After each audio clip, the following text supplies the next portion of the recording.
fucking idea. It's really exciting. I don't know, I mean, the word that keeps coming back to me is fun. People are having fun seeing it, so you know, I guess that's the best compliment you could get as a filmmaker. I never got that one before. High was always like intellectual, Requiem was harrowing, Fountain was mysterious, The Wrestler was sad, and this one was fun, so it worked out, I think, is what it was. Right here. If you do a big budget comic book studio movie, will you miss coming to the Spirit Awards? Will I come to the Independent Spirit Awards? You miss coming to it. Well, if it's as cold as it is today, not at all. But I love the Spirit Awards. I didn't come here with the Fountain. You know, we were $30 million. That was, you have to be, I think, under 20. So you know, hopefully I'll have a career where I can come back and forth. Yeah, right here. So many people get the female experience wrong in sex scenes. How did you get it right? Both. How did I get what right? How do you get it right? There's so many actresses calling as far as females or in sex scenes. Right. So how'd you get it right? I guess I'm a good student. Thanks much.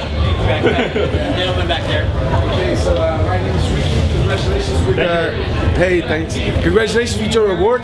Whenever I see a movie of yours, I always think that the characters are really well casted. But how do you cast people like Mickey Rourke and Natalie Portman? How do you cast them? Well, Natalie, I thought about for this movie 10 years ago, and Mickey really at the beginning as well. And then I had worked with a great casting director, Mary Perdue.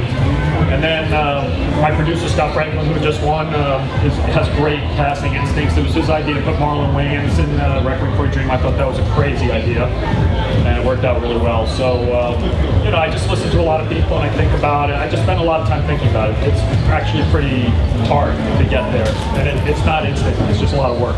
Right here. Do you have a independent movie between all the independent movies of this year that you really love and you find a perfect example of independent movies? A perfect example of independent movies? No, for you, in your idea. Well, I think, I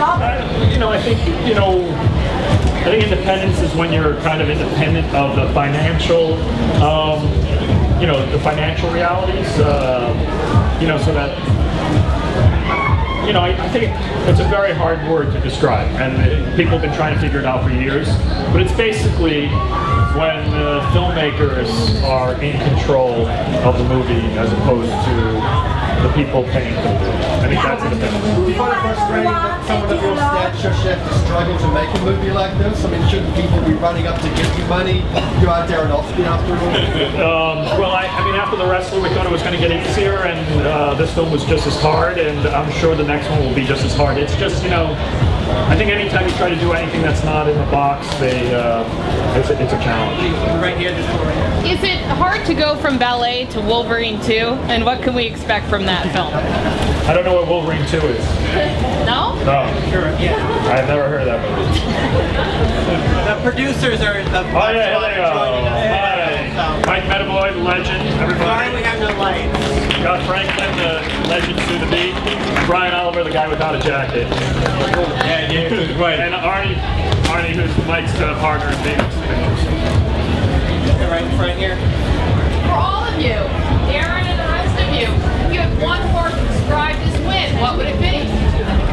Come on, Darren, you're on. The easiest thing in the world to win an award is to work with Darren. I'd say one word would be, well, 2 words. Effing cold. I think that sums up the whole Spirit Awards this year, but anyway. This gentleman here. Darren, I think Natalie's performance is impressed all over the world, surprised everyone. What did you learn from her acting process that you can use in future films? What did she taught you? It's a good question.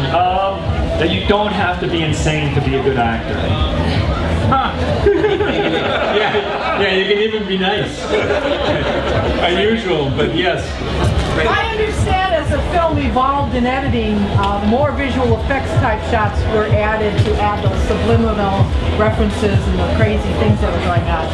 What did that do to you guys in post in terms of finances on a independent film? Well, it made it really easy. No, we kind of just, we have a great visual effects team that's been working with us for a number of years and is incredibly loyal and we're really committed to the work. And they understood what we were doing and they were on board. And Fox Arts on Cross Creek were extremely supportive when it came to some, spending some extra money on some stuff that they really believed in.